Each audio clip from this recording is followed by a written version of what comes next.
this relates to a history report that most of you guys have presented, but I don't seem to have the two-page report that went with it with the sources.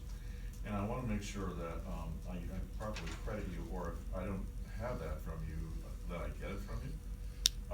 Let's see, Kevin's not here. Rebecca, do I have that two-page,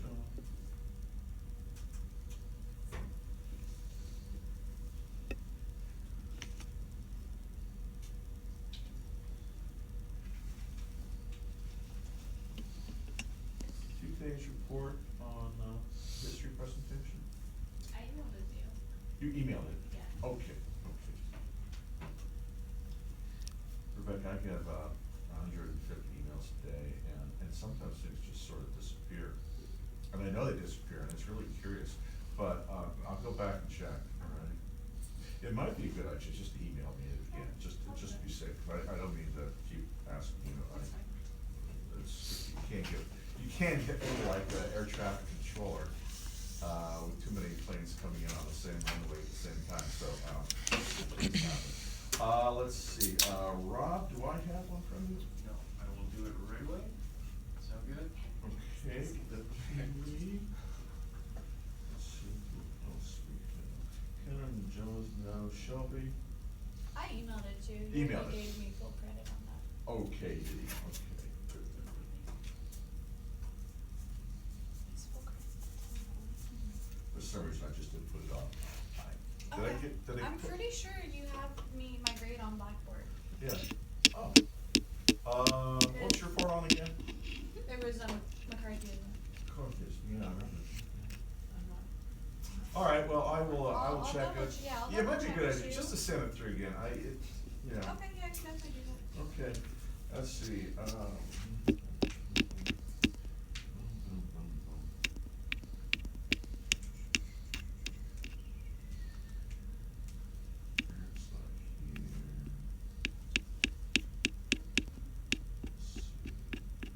Sebastian, do I have a written report?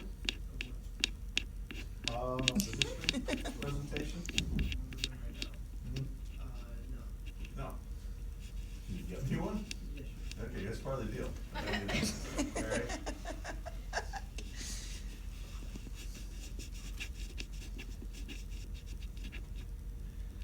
Let's see, Trevor, Alexis, do I Right have, here. do I have that? I emailed it to you before spring break. Okay.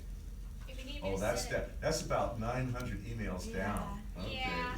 This is like geology, there's, levels of, If you, well, or the, if you would like, I can go print a hard copy. Would that be easier for you? No, just emails, it's fine. Okay. I'll be on the lookout for this. Okay, okay. I'm aware of some of these things I got, but for the life of me, I can't track them down, so, Did you want us to send it through again? Sorry. Sorry.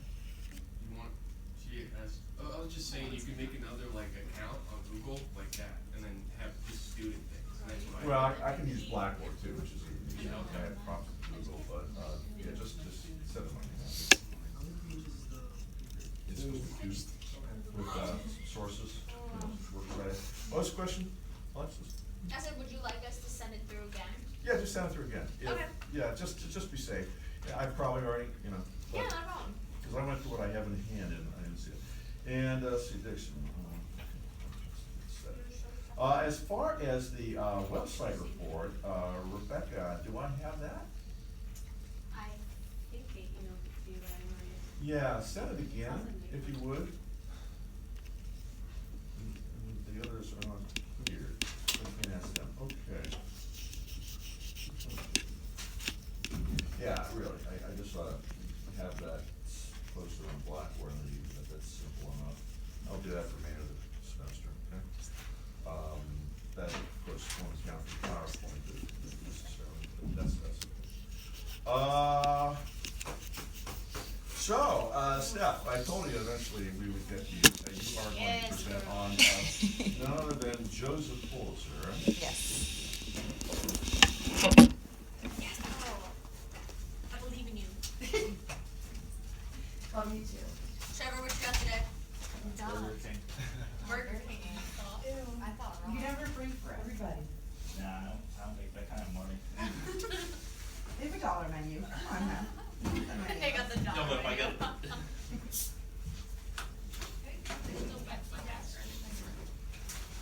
Oh, I'm so nervous. I was thinking about getting some and I was like, nah, not really. I said it's so hard finding a desk that's like fit for us or like anything. Gotta contour our body. You should contour our body. Like, because if you're a lefty, like, there's only ever right-handed desks. So like, you have to, There's a few for me Yeah, in right. this room. Oh. Trevor's the only one who's sitting in a lefty desk. Yeah, there's one. Oh. I don't know, I don't like it. You wanna switch? Are you lefty? Yes. I'll smooth right there in front of you. Guys ready for me? Yep, ready to roll. Trevor, you ready? Looks like Anderson from Sherlock. Alright, so as a journalism major, I found it only fitting to choose Mr. Pulitzer. So, I will quickly go through like the early life stuff. I think I have everything covered except the shoe size.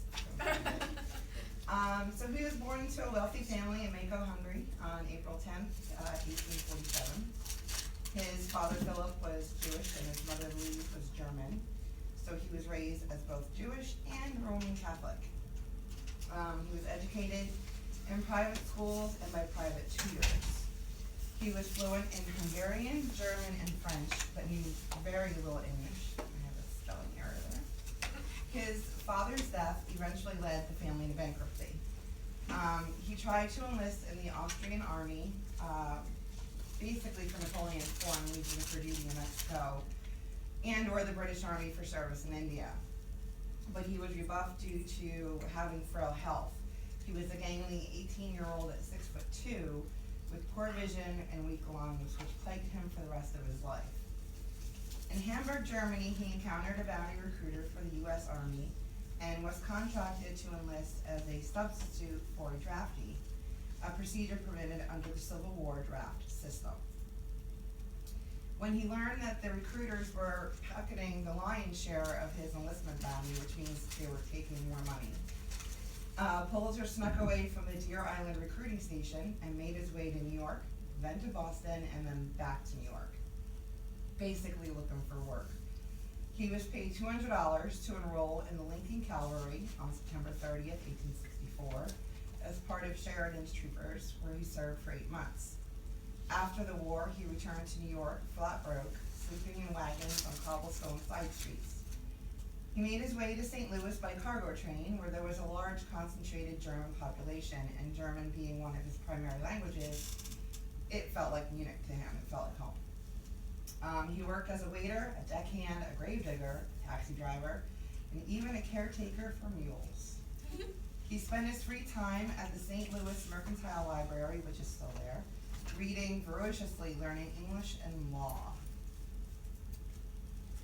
His first newspaper-related opportunity came in a unique manner in the library's chess room in 1868.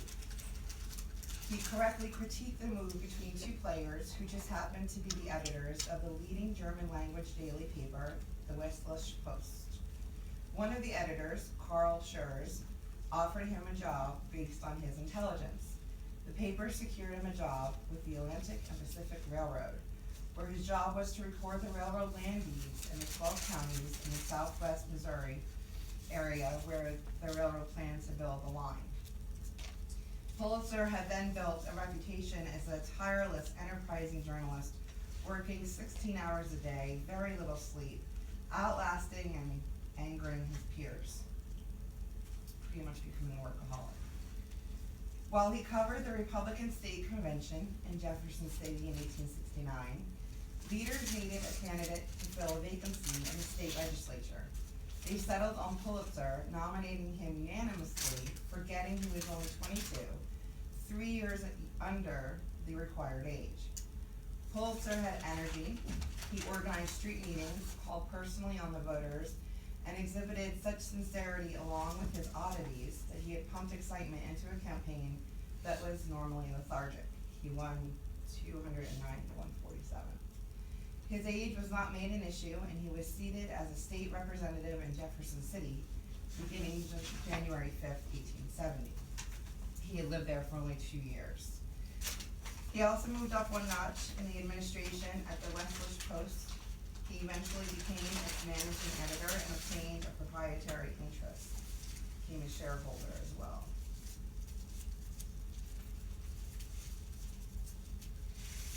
While a representative, Pulitzer tried to root out corruption in his district. He introduced a bill to abolish the St. Louis County Court, which hired county officials and awarded money for building projects. Pulitzer saw that contracts were only being given to friends of the court. One such friend was Captain Edward Augustine, a building contractor and supervisor of registration for St. Louis County. On the evening of January 27, 1870, at the Schmidt Hotel in Jefferson City, Augustine became angry at Pulitzer's accusations that he was corrupt and called Pulitzer a liar. Pulitzer left to get his gun, returning to the hotel to demand an apology, which Augustine refused to give him. Instead, he threw a punch at Pulitzer, who then shot him in the leg with his old army pistol. Pulitzer pled guilty and was fined a large sum. His friends helped pay the fine, and his bill to end the county court eventually passed anyway. So you can pretty much shoot somebody and still pass a law. Pulitzer ran for the House seat again in 1870, but lost to Nicholas M. Bell. Shortly after his loss, Pulitzer switched parties and became a Democrat. Okay, so Pulitzer loved politics, but his true passion was still journalism. In 1876, Pulitzer sold his share of the paper and took time off to travel and visit home in Hungary. He returned to St. Louis and bought the St. Louis Dispatch in 1878 at a public auction for $2,500. John A. Dillon, owner of the Post, agreed to merge his paper with Pulitzer's, and the St. Louis Post and Dispatch was born on December 12, 1878. The name was being shortened to the Post Dispatch, and the paper grew from 4 to 8 pages. Pulitzer attacked the evils of St. Louis with as much energy as he had in the state legislature. He exposed tax evaders, gambling rings, insurance fraud, monopolies, bankers, city corruption. He considered his paper a vehicle for the truth and made many enemies in the process. He also increased circulation by thousands and made the paper a huge success. For his personal life, in 1878 at age 31, he married Catherine Davis, a socially prominent Washingtonian woman in the Protestant Episcopal Church. So you have a Jew raised Roman Catholic married in a Protestant Episcopal church. Wow. The very busy and fertile couple gave bunnies a run for their money and had 7 children. Ralph, Lucille, Catherine, Joseph Jr., Edith, Constance, and Herbert. Now he was an American citizen, speaker, writer, and editor, having mastered English extraordinarily well. In 1883, Pulitzer, now a worthy man in his own right, purchased the New York World from Jay Gould for $346,000. The paper had been losing $40,000 a year. The family moved to New York City, although Pulitzer continued to own the St. Louis Post-Dispatch. He left his partner, John Dillon, in charge. Pulitzer managed his new paper with the same intensity he had in St. Louis. By the 1890s, he'd become nearly blind, and his nerves were so fragile, he had to soundproof his bedroom at home, as well as his yacht, the Liberty, the only places he could find peace and quiet. Pulitzer built a 16-story building for the World in 1890, the tallest building in New York City at the time. He continued to fight crime and criticize the rich with his paper. Some of his proudest moments include breaking up Standard Oil in 1911 and making campaign contributions public. His paper helped to elect Grover Cleveland as president in 1884, and his readers helped raise enough money to pay for the pedestal to erect the Statue of Liberty in New York City's harbor.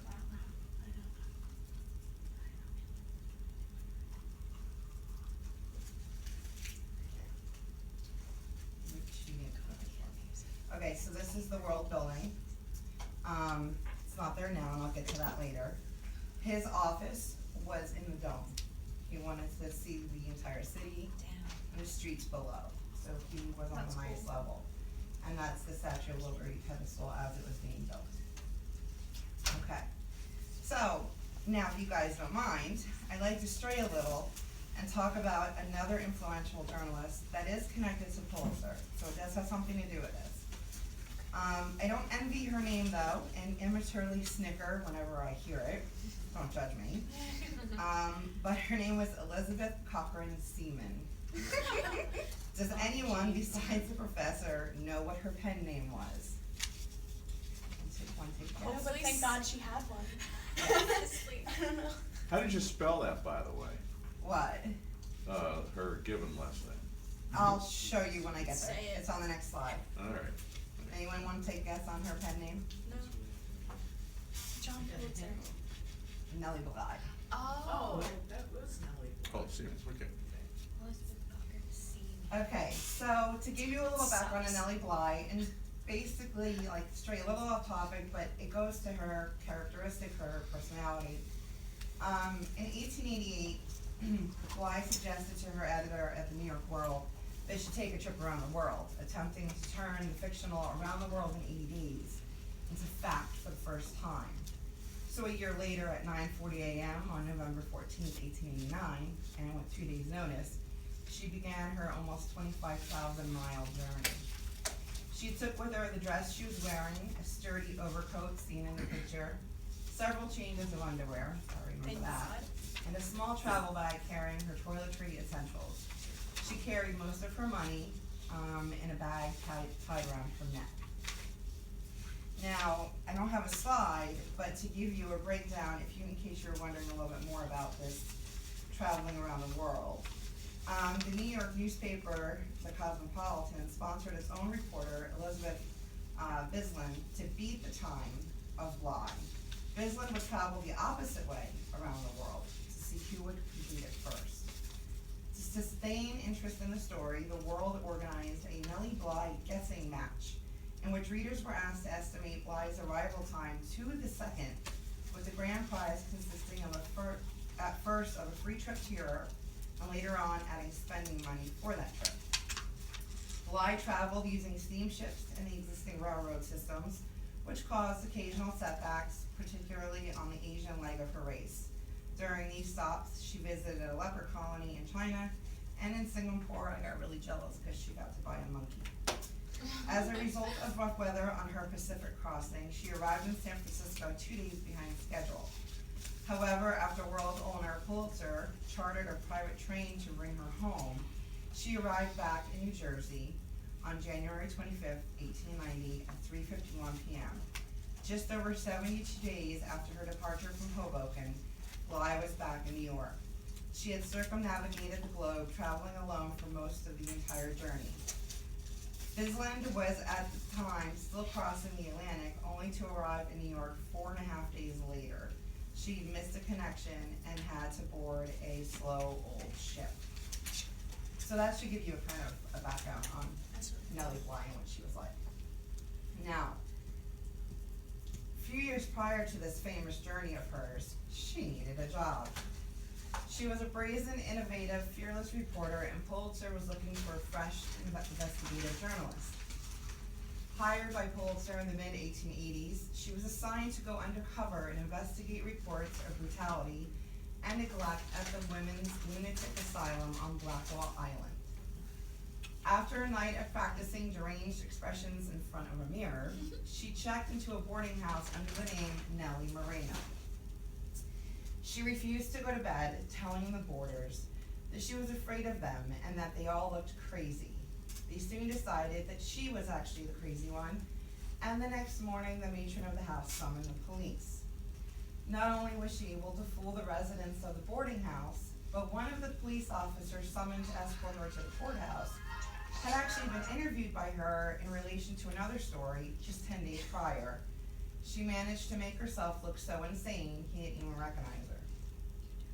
Taken to a courtroom, she pretended to have amnesia, where Judge Duffy concluded she had been drugged and ordered her to be sent to Bellevue Hospital. A doctor at Bellevue examined her, insinuating that she was a used-up prostitute, declared her positively demented, and ordered her to be transferred to the asylum on Blackwell Island. On the island, there were deplorable conditions. Hold on to your stomach, Trevor. They were served thick slices of bread with rancid butter and 5 prunes each. Spoiled beef served without utensils, forcing the women to gnaw the tough chunks like savages. Given ice cold baths, the same bath water was used until it was black, then drained and refilled. They were dried with the same community towel, even if the patients had rashes, lesions, or skin diseases. They were combed with the same comb, even with the thread of lice. They were beaten, choked, chained together, heavily drugged with morphine, and burned. She was released on day 10 with the help of an attorney on retainer with the New York World. She was quoted as saying, "From the moment I entered the insane ward on the island, I made no attempt to keep up the assumed role of insanity. I talked and acted just as I do in ordinary life. Yet, strange to say, the more sanely I talked and acted, the crazier I was thought to be by all, except one physician, whose kindness and gentle ways I shall not soon forget. It was her conclusion that most of the patients were no crazier than you or me." Don't go by that, I think I lost my sanity a long time ago. "And were grossly and negligently misdiagnosed. A lot of them were just depressed, but diagnosed as being, this hysteria. There was one woman that had just recently lost her husband and was still grieving and was put into the asylum."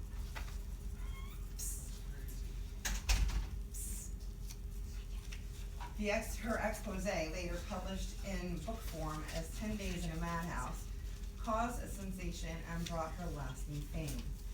Physicians and staff fumbled to explain how she had deceived so many professionals.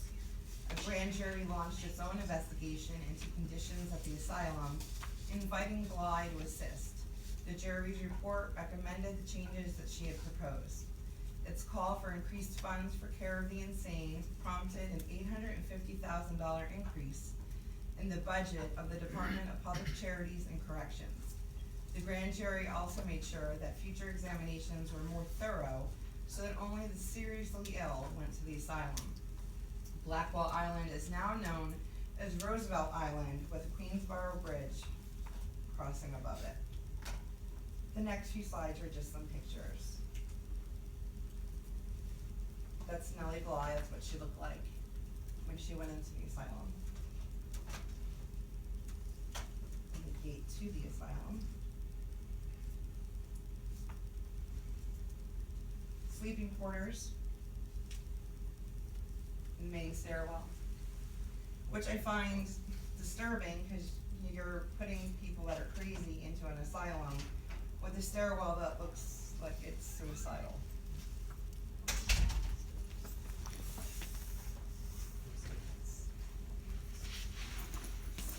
This is the outside of the deteriorated asylum before it was burned down.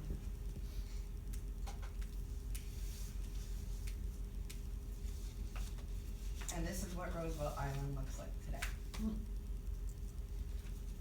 There are medical buildings, there are residences, gas station, there are different ways on and off the island, from not just the bridge, but by, I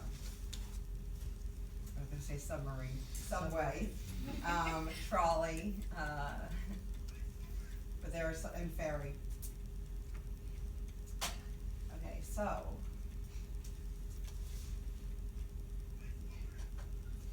Now we go into the battle of the papers. Pulitzer believed in reporting nothing but the facts in his papers. But when William Randolph Hearst bought a competing paper, the New York Journal, in 1895, Pulitzer forgot his standards. To sell more papers, both Pulitzer and Hearst began to use yellow journalism and write shocking stories, gory headlines, and using a lot of photographs and political cartoons, like the Yellow Kid comic. The start of the Spanish-American War in 1898 intensified the rivalry. The feud between the two of them would lead to the cause of the Newsboys' Strike of 1899, which is the basis for the musical and the movie called The Newsies. After several years of trying to outdo Hearst, Pulitzer finally realized his mistake and returned to only reporting the truth. William Randolph Hearst.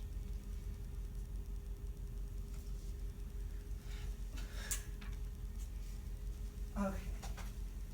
blindness, depression, and acute noise sensitivity caused a rapid deterioration in his health, and Pulitzer had to withdraw from daily attendance to the newspaper. Not to worry though, he continued to manage the paper from his modest New York mansion, his winter retreat on the Jekyll Island Club on Jekyll Island in Georgia, and his summer retreat in Bar Harbor, Maine. Pulitzer died on his yacht, the Liberty, on October 29th, 1911. He's interred in the Woodlawn Cemetery in the Bronx. Some more pictures. New York Mansion, the Jekyll Island Club. The Jekyll Island Club is now a country club hotel. You can stay there. Bar Harbor Retreat, same thing. It's an inn. The Liberty Yacht.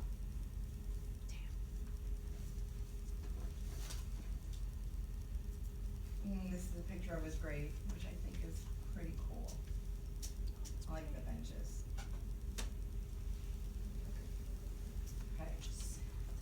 So you can't talk about Joseph Pulitzer without the Pulitzer Prize. So here's some information about that. The Pulitzer Prize is a U.S. award for achievements in newspaper and online journalism, literature, and music composition. It was established by Hungarian-American publisher Joseph Pulitzer and is administered by Columbia University in New York City, awarded each May since 1917. Some famous winners are John F. Kennedy, Harper Lee, Robert Frost, my favorite poet, Ernest Hemingway, William Faulkner, Tennessee Williams. The list is pretty extensive. The Pulitzer Gold Medal. In 1918, a year after the prizes began, the medal was designed by sculptor Daniel Chester French and his associate Henry Augustus Luckman. French later gained fame for his seated Lincoln at the Lincoln Memorial in Washington, D.C. One side of the medal displays the profile of Benjamin Franklin. On the other side is a bare-chested printer at work, his shirt draped across the end of a press. Surrounding the printer are the words, "For disinterested and meritorious public service rendered by an American newspaper during the year, ... The name of the winning news organization is on the Franklin side of the medal. So if it was Newsday that won, it would say Newsday under Benjamin Franklin. And the year of the award is memorialized on the other side. The medal, about 2 3/4 inches in diameter and 1/4 inch thick, is not solid gold. It is silver with 24-karat gold plating, and presented to the winning newspaper in an elegant cherry wood box with brass hardware. The Pulitzer Prize Gold Medal is always awarded each year to the American news organization that wins the public service category. It is never awarded to an individual. However, through the years, the medal has come to symbolize the entire program.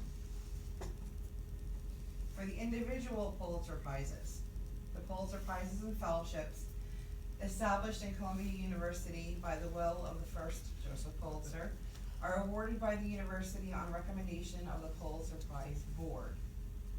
I tried to list the breakdown of the board, but we would be here all day. There's like over 100 members, and they're each on a different jury, and each jury is assigned a category. The board meets twice annually. There are 21 categories across journalism, books, drama, and music. The prizes are announced during the spring. In 20 of the categories, each winner receives a certificate and a US $15,000 cash award raised from $10,000 in 2017. So now is the time to win. The winner in the public service category of the journalism competition is awarded the gold medal, as previously mentioned.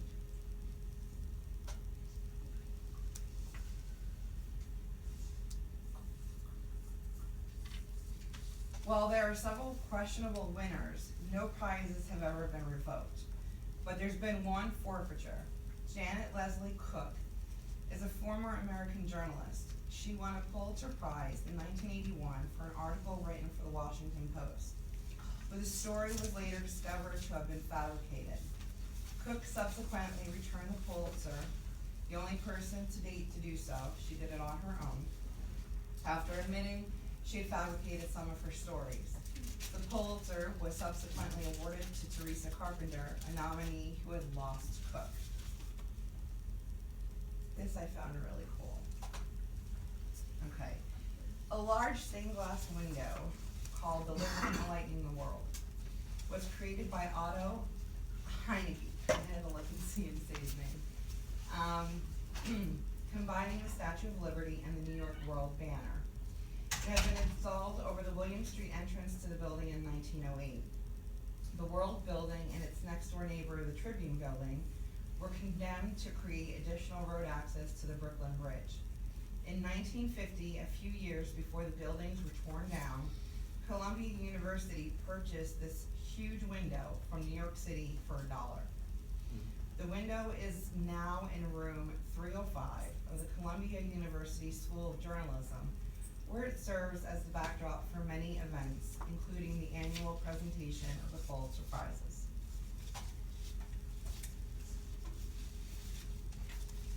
Okay, so I have a couple of famous Pulitzer quotes here that I kind of liked. I'll leave my favorite for last.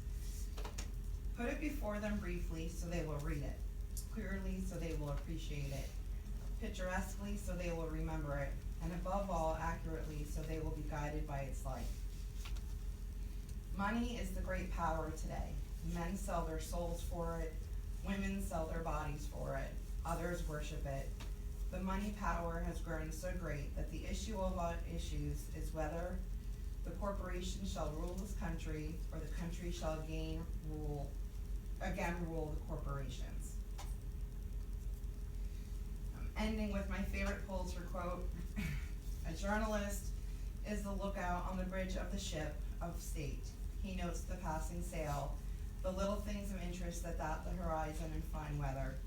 He reports the drifting castaway whom the ship can save. He peers through fog and storm to give warning of dangers ahead. He is not thinking of his wages or of the profits of his owners. He is there to watch over the safety and the welfare of the people who trust him.